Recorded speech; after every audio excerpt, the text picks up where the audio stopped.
భారతీయ చలనచిత్ర రంగంలోనే మరో రికార్డు సృష్టించిన బాహుబలి 2 ప్రపంచవ్యాప్తంగా 9500 థియేటర్స్లో ఏప్రిల్ 28న రిలీజ్ అయిన ఈ సినిమా ఈ రోజుకి 50 రోజులు పూర్తి చేసుకుంది.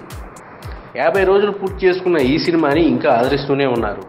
ప్రపంచవ్యాప్తంగా అయితే ఈ సినిమా ఇప్పటికి 50 రోజులు 1050 థియేటర్స్లో పూర్తి చేసుకొని 50 రోజులు పండగ చేసుకుంటుంది. దేశ చరిత్రలోనే ఇన్ని థియేటర్స్లో 50 రోజులు చేసుకోవడం మొట్టమొదటి రికార్డ్ అయితే ఈ రికార్డ్ క్రాస్ చేయడం కూడా వేరే సినిమాకి ఇప్పట్లో సాధ్యపడదన్న విషయం స్పష్టమవుతుంది. ఈ సినిమాని మరికొన్ని రోజుల్లో చైనాలో కూడా డబ్ చేసి విడుదల చేస్తారట. సినీ విశ్లేషకుల ప్రకారం బాహుబలి 2 మూవీ దాదాపుగా 2000 కోట్లు కలెక్ట్ చేసింది. ఈ ఘనత సాధించిన మొట్టమొదటి తెలుగు సినిమాగా రికార్డు సాధించింది బాహుబలి 2.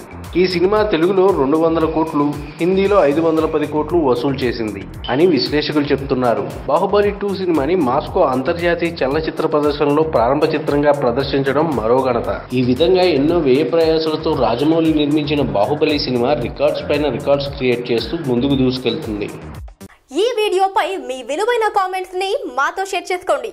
అండ్ ఇంకో విషయం, సబ్స్క్రైబ్ చేయడం మర్చిపోకండి.